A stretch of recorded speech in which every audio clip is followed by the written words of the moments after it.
Hey everyone, Caleb with Antique Book Collective, and today I'm getting to you guys with a rather interesting video. So guys, this one is about Dollar Tree, or Dollar General, or Family Dollar, whatever one you guys have by you. For me, we almost exclusively have Dollar Trees.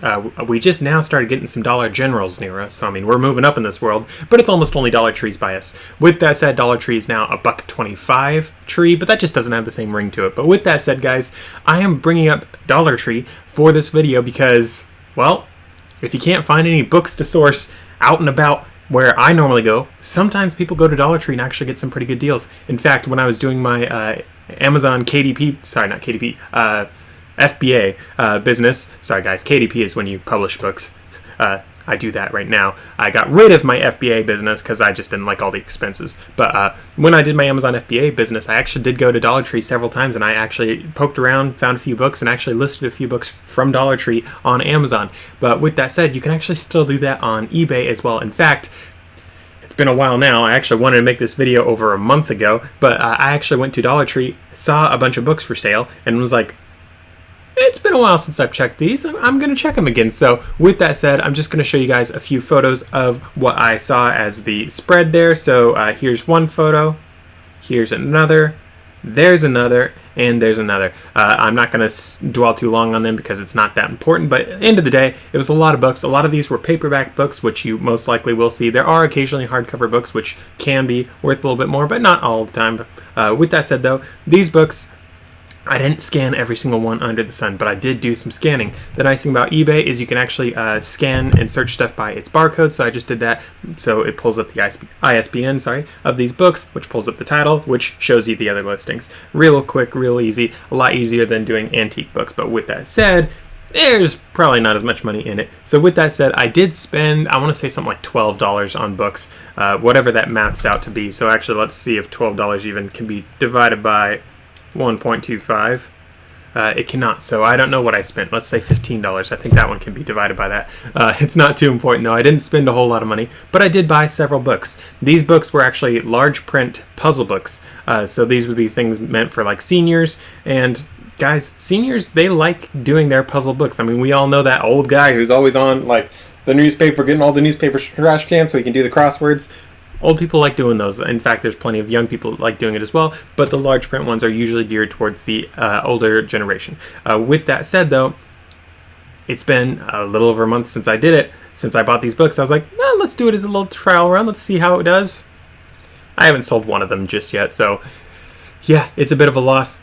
Might have not been the best investment I ever did, but hey, I gave it a shot. I was doing it for the channel partially, and I also was just a little bit curious to see if these particular things could do well for me, because I was like, hey, I could do this, da-da-da-da-da, and I was just sort of playing around with things in my mind. I like going to Dollar Tree, not necessarily for books. I like to go there for cotton candy. Guys, I am a 3-year-old at heart sometimes. I know I make jokes about how I'm actually like 500 years old at heart, but sometimes I'm also 3 years old because I like myself some cotton candy every now and then. And when I have big book sales that are like, let's say I make delivery of like between $100 and $500, somewhere in there, sometimes if I'm really feeling it or if I'm just feeling down, I'll go to Dollar Tree and get myself a little bit of cotton candy. Just a nice little motivator, be like, it's all going to be better, or you did a good job, we're celebrating, you know, that sort of thing.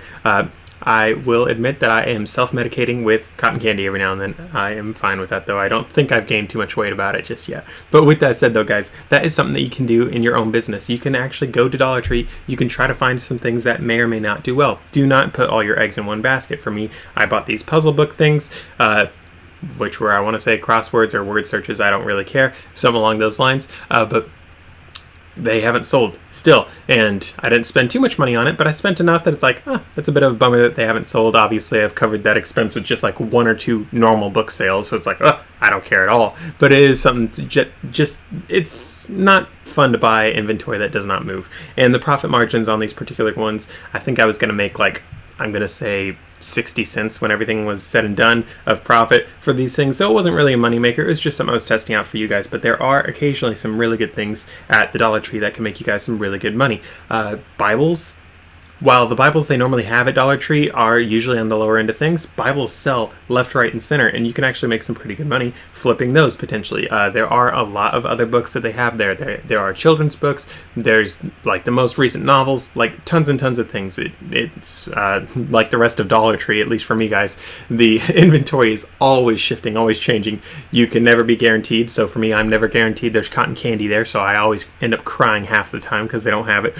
But by and large, you're going to see a different change of things all the time. There might be a few things that you see like one time after another, after another, after another. In the case of these puzzle books, they do a new one like every week or something along those lines. So you might see the updated ones of those.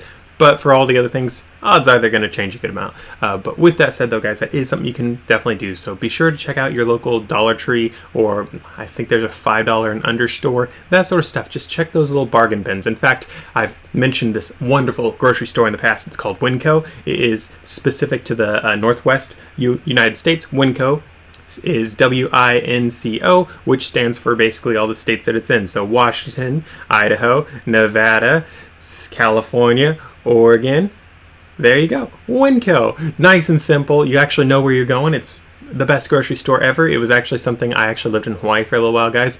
It was something I actually missed when I was in Hawaii. I also missed, so where I live, there's a huge Hispanic population and lots of Hispanic food. But in Hawaii, when I went there was one Hispanic family that I saw the entire time, and there was basically no Hispanic food except for a Taco Bell, which, let's face it, is not Mexican at all. But it was really painful for me. I was like, I miss my people, first off, and second off, I miss their food, because literally, guys, the elementary school I grew up in, I was the severe minority. It was almost all Hispanics. So it was sort of weird going somewhere that didn't have them and being like, what in the world? What am I supposed to do? But with that said and done, though, guys, my Winco store, they do have books for sale every now and then. There's the tie-in, I'm sorry. And those books, they have bargain prices on them. I have not found one good book at all in those bargain bins, but they also have those sort of bargain bins at Safeway and all those other ones too that I don't go to because they are way too expensive. Winco is awesome, Winco is cheap. But with that said and done, though, guys, I hope this video was helpful. Apologies for the little tangent that I totally forgot where I was going on. And I hope you guys can check out one of my other videos. Be sure to subscribe as well, drop a like, all that sort of stuff, and I'll see you in the next one.